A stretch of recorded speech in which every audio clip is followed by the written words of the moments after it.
Hello and welcome to India Post Live, India's first online news conversation portal. Today, however, the news is not coming from India, it is coming from the land of Westeros. We're going to talk about Game of Thrones today. And if you're interacting with us, please do it through Twitter, and our handle is @IndiaPostLive, using the hashtag IndiaPostLive. You can also check out our app, which is now available on the Google Play Store as well. Today in this studio with me, I have Akshay, I have Aditi, and on Google Hangout, I have Gaurav, Pavan, and Ayan, who are all... They do normal things, but they're all Game of Thrones fans when it comes down to it. That's why we're all here. So guys, there's a lot to get through today. We've had 5 episodes so far in the series, and they've all been pretty good. Lots of ups and downs. And I gotta warn you guys at home, we have spoilers, so please, boom boom, to the spoiler alert. Right, so that was the spoiler alert. So we are going to be talking about it. Now, if you haven't seen the episodes, that's not a problem. This will be on repeat, so you can come back and watch it, but go away and watch the episodes and come back, because we're going to ruin your day if you do watch it. So, guys, on to episode 1. First of all, thanks for joining. Who all here are the book fans on Google Hangout or in the studio? Who's read the books over here? Ian, you there? Yeah, I've read the books. You're on the books. Pavan and Gaurav, you guys read the books too? I actually borrowed the book. All right, great. I didn't get to reading it. We're gonna stick on the show pretty much this time. So you guys who have read the books, again, don't run ahead. I know you're dying to tell us what's happened, but we will find you and we will hurt you. We're talking about Game of Thrones after all. So let's crack on with episode 1 and what happened there. It was. Ned Stark starts with Ned Stark's sword being melted down, the Valyrian steel. Aditi, what do you think that meant to everyone?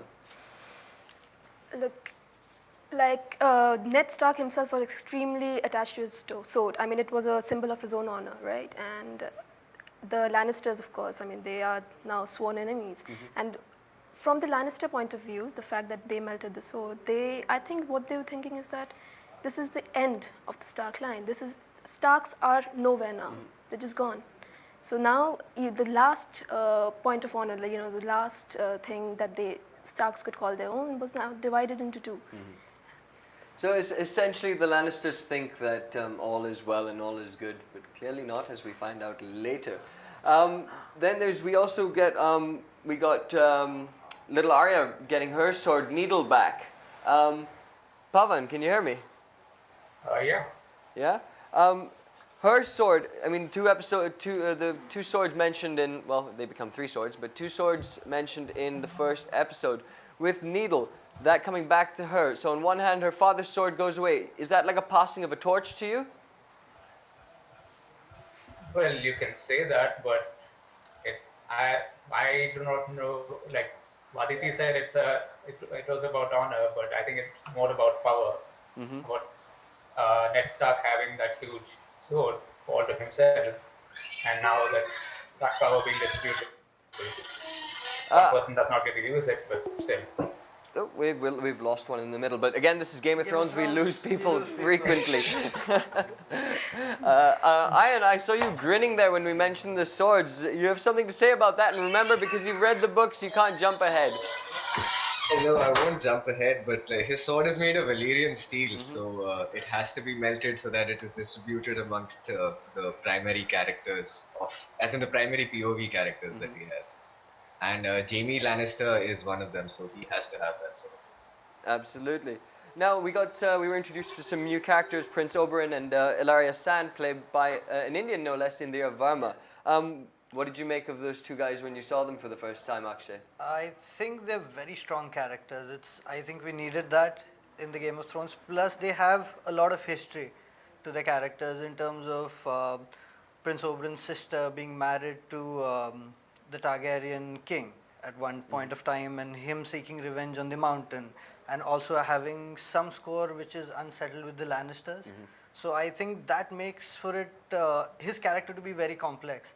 Plus, in the 5th episode, he's also being mentioned as a poet. Yeah. So I think he's very complex. He's very strong. We all know he's a warrior, and More than that, I think he's there in Westeros for a purpose. Yeah. We don't know what it is yet, so that adds to the intrigue. Mm-hmm. But he will make for a very interesting character. Plus, the Dons, I think Sunspear, Mm-hmm. where they come from, I think they're different to all the Six Kingdoms. I think they came in later in the fray. Plus, they have Perhaps the some. last of the honorable ones, or No, not quite. I think I'd like to disagree on that one and say ki these guys are different in terms of what they see is right and what they see is wrong, right? In terms of the way they look at children or treat their women or treat their slaves. So that is also very interesting about them. So because it's all about the seven kingdoms, how different these seven kinds of people are. Right. So that's a very good thing to add to an already interesting mix. Well, now, interesting mix. We're going to jump ahead because we've got a lot of episodes to jump to. Let's get straight to episode 2, The Lion and the Rose, or AKA The Purple Wedding. Again, people, if you haven't seen it, this is really going to ruin your day. But if you haven't been on Facebook for the last 2 months, then you probably have seen it already. So, anyway, The Purple Wedding, King Joffrey's death. Ian, you obviously knew it was coming. Aditi, for you, happy that he's gone? Of course. Yes. Yeah. But do you think, Gaurav, Pavan, do you think that was a violent enough death? Did he deserve a better death? Because, I thought he could have got a little bit more. Well, yes, a couple of friends were talking about it, and what we thought was that he should have exploded into 1,000 pieces. But sadly that didn't happen, but still, now that he's dead, we can move on from there, I suppose. And I'm going to jump back to you. Shay gets sent away by Tyrion, all Yeah. very sad. Do you think she's going to come back and with the woman's vengeance and wreak havoc on him, or is she going to just let this go? I think if she knows what's good for her, she'll let it go. And because, Tyrion saved her life. She was going to die. So, but apart from that, I don't think she's going to come back because people just don't come back in Game of Thrones. This is true. This is true. Except for in episode 4, when it's a little child. We'll get to that shortly. Before we obviously later find out, who did you think did it initially? Who was your first thoughts? First thoughts. I actually thought, I don't know, I thought the imp did it at first because he was closest to but it was too obvious. Yeah. So my mind then slipped down to Prince Oberyn. But then I again thought, no, because that would be again too obvious, he's in Westeros. So those were the two doubts. But Littlefinger, I think, Yeah, Littlefinger, Everyone- I think if you dial it down and think about it a bit more, he was away from it. And we all know he's one of the smartest men in Westeros. So I think And someone would have good reason to kill Joffrey. Absolutely. I think everybody No in one- the no one Seven didn't Kingdoms pu- had pu- to Yeah, kill that's Joffrey. right. When Ian, can you hear me? Yeah, I can. So when you were going through the books, can you tell us how the death scene is described in the books? How it comes they're up? far more graphic, and aside from the Purple Wedding, I have not read a more gruesome description of, as in murder, at least in any fantasy adventure when it comes to the Red Wedding. Like, I thought the Red Wedding, as it was shown in the show, was very, very tame Really? compared to what he's writing. Really, that's something for us to Yeah. check out when it comes to the books. Absolutely. So this is the advantage we get from the book readers as well. But they also sometimes have a habit of ruining our day. So please don't again. I'm just warning you because I'll have to play the spoiler thing again. Let's pop on to episode 3. There it is. Let's pop on to episode 3 now. The thing that's been trending all over Twitter, and I'm going to start with you, Ian, again, because the main point that everyone's talking about is the not so rape scene, right? In the book, it's described as apparently not. From us watching, at least for me, for example, I felt it was more of Jaime trying to reclaim his manhood or something along those lines. But in the show itself, it came off as a wee bit on the rapey side. So can you tell us what the differences there are as the only person here who's seen both and read both? You see, their relationship is very complex in the book as well. So it's, for more than him reclaiming his manhood, he's just asserting, as in what he possessed prior to having his hand cut off, etc. So it's more of a assertion of his prior personality than it is a rape scene, according to him. Because they are incestuous anyhow. So Yeah. and the sex between them is described in slightly rapacious manners even when they're doing it normally. So Right, I right, don't right. really think it was a rape. Right, let's now move on to Daenerys. We haven't mentioned Daenerys and her dragons, who we're hoping will show up at some point. I'm always waiting for dragons and zombies, and there are no dragons and zombies yet. But I'm guessing they're coming. But her mission, a lot of people, as some people have this impression that she might be this sort of ditzy girl with a very childish concept of morality or something, in Yeah. or freeing the slaves and all. What do you make of that? Do you think she's going to go far with this attitude, or is it going to turn around on her? I think, as we've seen in Game of Thrones, this turns around if you're not ruthless. Yes. I think the Lannisters and their success or any other family is attributed to doing the right thing at the right point of time. We saw the Starks get blinded by honor.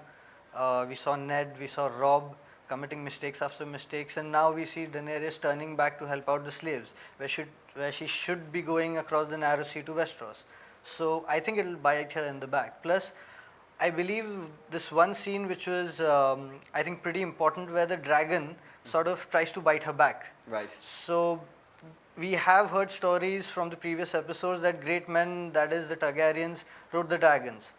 But I don't know, if she can do that, I think she'll be pretty powerful and Just kick some. toughen up a yeah, little bit, pretty much. exactly. And go for Westeros, Go take for those it. dragons, burn some things. That'll be fun, I guess, as a fan. So on to episode 4 now. Now Tyrion is obviously in jail awaiting his trial. And there's that conversation that Jaime has with his brother. Do you think, Pavan, sorry, do you think if it came down to Jaime having to choose between Tyrion and what most people now know as his innocence and his sister / incestuous lover, who will he pick? Well, I think it has come down to him choosing between his siblings. Because on one hand, he has his brother, who, as Bronn mentions, would have actually chose him as his warrior, or was it Champion. to fight as his champion, Yeah. to fight for him. And on the other hand, he comes back to Westeros to be with Cersei, and she's almost pushing him away. So I think in the next couple of episodes there will be a choice between either one of them, and I hopefully will go for Tyrion. Everyone loves Tyrion, isn't Yeah, he? He's pretty Can't cool. do without. I wanted to talk about Tyrion in the books now. Again, to you, Ian. Tyrion in the books, have they done justice to his character? Has Peter Dinklage, the actor, done justice to the character that you've read? I think he's going to get every awesome dwarf role in Hollywood after this. Like, there isn't anyone else who's going to replace him. But in the books, he's the closest character to Martin's personality. Like, in terms of how Martin is in real life, Tyrion is the same. Martin Especially- hates weddings, clearly. Yeah, it certainly It's is. pretty obvious. And I think Peter Dinklage was the first choice for Martin, of Martin as I well. believe so. Yeah. I believe so. Right, now, one more thing from episode 4. That ending scene was pretty cool, with the baby being taken and the walker. Yeah, that was something. What do you guys think they're up to? The Walkers? Yeah, what are they up to? What are they doing? Are they harnessing a little baby army and grooming some little evil zombie babies, or what are they doing? I think they're certainly capable of that, and I think there's too fed up of just living on the other side of the wall. They just want to take over. It's just latent in them. So I think, yeah, they might just be having a You feel there's a human element to these Yeah, guys as well, definitely. despite them being yeah, the undead. definitely. We did. No. No. The zombies. I think it's a periodic thing. I think summer lasts for only a certain time, and then winter has to come back, and that is why I think Winterfell played a big role and the wall played a big role.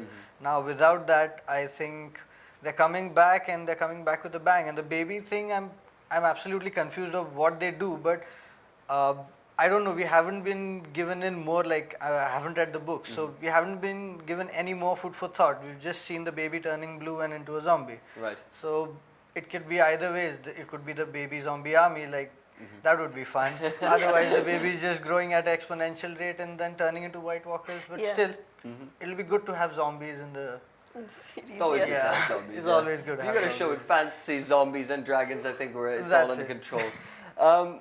Jon Snow, he is obviously the only one who's sort of, well, not Stark, but the only one who's old enough to do Stark things. Sounded wrong. Ian, I'd like to come to you on that.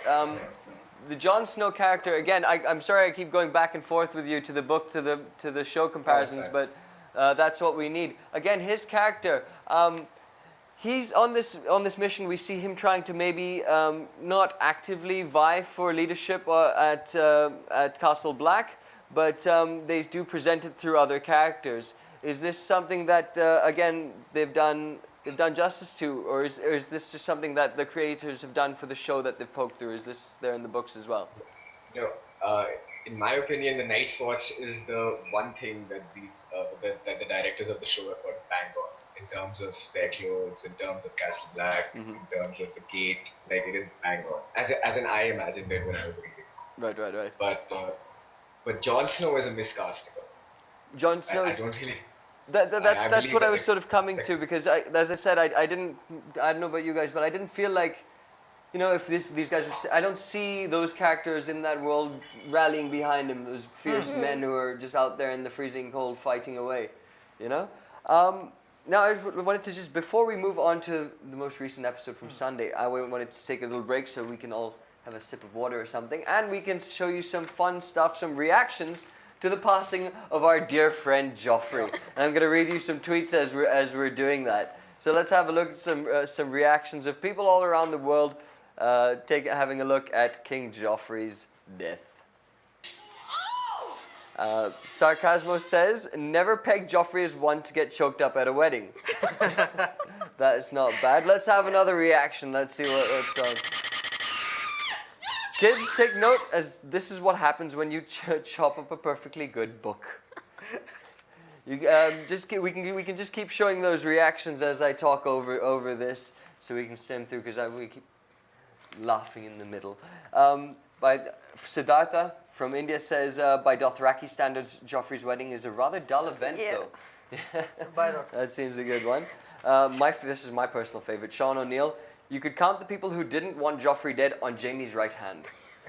Awesome. And finally, celebrity Anna Kendrick. Just watched Game of Thrones and now I'm in a great mood. Who wants shots? Awesome. So let's take a final look at those final reactions from around the world. We sure not there. Again, I think they've also been murdered. Everything is getting murdered around this. We can't even do a show on Game of Thrones without people getting murdered. Right, so now on to episode 5. We find out, again, guys, spoiler alert. We find out that Peter Baelish, Littlefinger, is the secret snake behind it all. He started some real bleep word there, And Varys, in fact, said very early on that this is the most dangerous man in the 7 kingdoms. Absolutely. So when it comes to this guy, did you guys? We speculated who'd killed Joffrey. When he reveals it, was it like a eureka moment, or were you quite surprised? Quite surprised, but I don't think it was that obvious. I don't think it was that obvious, but I think he's a player. If it is the Game of Thrones, I think he's a big player. He's a big player, and he's planned it ahead. You can see that because.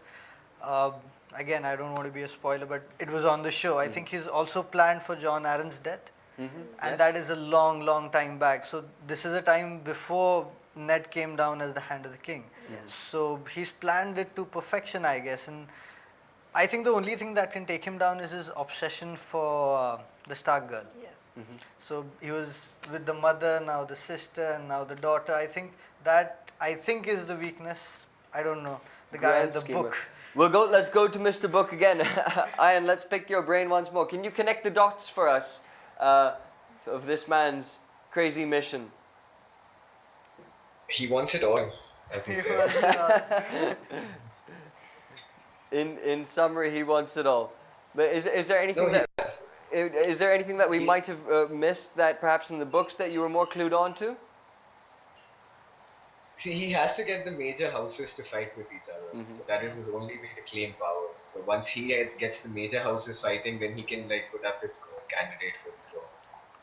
And So now, he doesn't want to sit. He doesn't want to sit on it. Right. He wants to be the one behind it. spending the money and having the fun, not Yeah. having the And I responsibility. think what sounds makes good. him more dangerous, I mean, Littlefinger more dangerous, is the fact that he's so understated. In the sense, he's always behind the scenes. He's just making people act for him. Right. So he's never there in So the do fray. you feel this poor new King Tommen has any chance of staying Absolutely alive? not. But he's Staying alive, he he's might such a just sweet survive. boy. He might just survive, okay? Even though sweetness does not survive for long. I mean, you saw what happened to Bran, right? But as far as making it as a king, he has absolutely no chance. I Lakshay? think he's better than the. I think he's done better than the last regent of making enemies. Yeah. I don't think he has as many all enemies of, in the like, 2 Seven days. Kingdoms in 2 days. But then he is a So- Lannister, and he's also a Baratheon. So he gets hereditary enemies, right? You can say that, but I think if he listens to his grandfather, he'll do well. And he seems like a guy who's pretty sorted and balanced. So I hope he goes long. I hope he goes long. That'll be. We hope so too. We'd like to see some ray of hope and Hope. virtue possibly in this crazy place. Meanwhile, Mother, Cersei, crazy lady, she she was being all hot and cold for one episode. She's losing her, again bleep word, and another time she's suddenly in this episode 5 being really sweet to Marjorie, and she was actually being pretty chilled with to Oberyn as well. What's going on there, do you think? Look, the only redeeming fact about Cersei was that she loved her kids. And apart from that, I mean, if you take that out, what is she? She's an astute politician. So right now, she is obviously fueled by this need for revenge for Joffrey's death. And she's also trying to find out what exactly did happen. And also, in the same way, she's trying to, consolidate the Lannisters' rule. Because Joffrey now has a wife who is the rightful queen. I mean, Cersei right now is a dowager, right? Yeah. So Cersei also wants to, just make sure that she's very much there. But And she's got her pending nuptials as well, which is Yeah. now delayed for a fortnight. Bhavan, do you think this is when she was having that discussion with Tywin about the trial? Do you think that's her just distracting him from the fact that she doesn't really want to get married off? Well, we've known throughout that she does not want to get married to. Who's it again? Yeah. There's loads of names. But I'll just jump on ahead. Actually, we actually now have come to another point where we've seen the power of the Iron Bank has now Yes. sort of emerged as another overlooming presence. And we found that the Lannisters actually now have exposed their real weakness, which was previously their strength, which is the fact that they have money. So, you were mentioning something Yes. interesting, which I had actually forgotten, and I'd like you to bring that point up The- for the guys. The Iron Bank, I feel, now will play a major role because you see Sir Davos, who's the hand of the Baratheon. He is now writing a letter to the Iron Bank to ask for gold so that he can buy an army or assemble an army. So they are important there. So that whoever, and then you have the Lannisters who have been borrowing, or the crown has been borrowing from the Iron Bank, and you hear them saying ki you cannot run from them, you cannot hide from them, you cannot cheat them. So they are powerful in that respect. And also we have had mentions of them having the most excellent swordsmen in the Seven Kingdoms. So they are pretty dangerous. Plus the ruling and the people who want to overthrow the authority, both of them are seeking money from the Iron Bank. So financially, I think this is a new aspect in the Game of Thrones when you consider money as being also now a source of power, and not power being absolute power. Because we've just taken it for granted up till now That the money Lannisters is are free, rich and yeah, everyone is everybody just- has gold. Yeah. Okay, fantastic. And now moving on to Sansa. She seems to be out of the frying pan and into the fire, or rather just from one fire to the other, Yeah. the poor thing. Ian, I'm just going to come to you again. In the books, they say she's described as being almost Cersei's opposite. Your thoughts on that? But I agree with her. She's as astute as Cersei when it comes to being a politician, but not as ruthless as her. She's a lot like her mother to a large extent. And but now like every Stark child has a concept of revenge now in their mind. Yeah. So every Stark child is going to think from the point of view of vengeance. And in the books, they try to show that no one is more vengeful than Sansa is. Right. She's supposed to be even more vengeful than Arya, and Arya is a killer. So And we saw her listing her list off. That was a great Yeah. little moment where she that mentions the every Hound. night she prays and like takes names of everyone she wants to kill before she sleeps. I think And but the relationship that she has with the Hound, do you think she'll actually, if she gets the opportunity, do it, or do you think they will grow and actually end up becoming friends? Will he perhaps become her new mentor? no, I think he will be killed last. If she As manages she- as she to said- wipe off as she everybody said. else, yeah. So I think he'll be last. Right. Because Well- the North never forgets. I'm afraid we're actually, there's so much more we can cover. There's so much more I'd like to cover, but unfortunately we're running a little short on time. And just on a final note, guys, what do you think we're going to see in the next episode? Mr. Book, I'm not going to ask you this question. Sorry.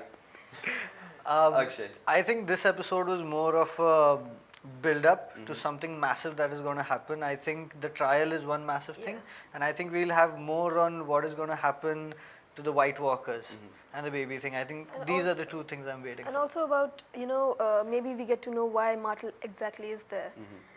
A little glimpse into his motive. Of being investors. Yeah. Absolutely. And Pavan, your final thoughts as to what you expect to see in episode 6? Well, the trial, of course, of Tyrion, and the first. I would like to just know what is happening in the Baratheon Yeah. this thing, because Yeah. it was only mentioned once for a very brief period, and we've not gone back there for a very long time. So maybe update on that. Yeah. There's of course all that dark and sinister magic going on there that seems to Yeah. be hiding and just waiting to pop out.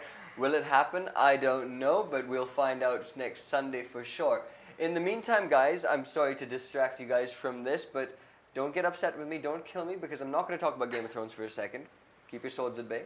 I am going to talk about another guy who does kick a lot of butt. His name is Jack Bauer, and he is also returning to TV after 4 years away. This man has already suffered through 8 days, 8 years in real time, 8 days in his TV time of all sorts, from being addicted to heroin to having to kill his own teammates and family and all sorts of left, right, and center. This poor man has been through a lot. This will be set in London. It will not be 24 episodes like the old ones. This will only be 12, and it'll jump in and around the time slots. How and why, we do not know. It's also going to be set in London, and it's going to be really cool. So we'll probably get some chat going on about that, because everyone knows and everyone loves it when Jack is back. These guys have no idea what I'm saying. They're like, we don't know. We want dragons. But as for what we've talked about today, thank you so much for joining us today in the studio and on Google Hangout, guys. We're so looking forward to speaking about this more, and we hope to hear from more of you. And as we get through these things, you can slowly tell us more about the book. Be patient. we'll get onto that. And you guys, please do write in and tweet to us at IndiaPostLive using the hashtag IndiaPostLive and any other hashtags that you like to describe what you've said or what you'd like to see rather. In the meantime, take care. Thanks for joining us.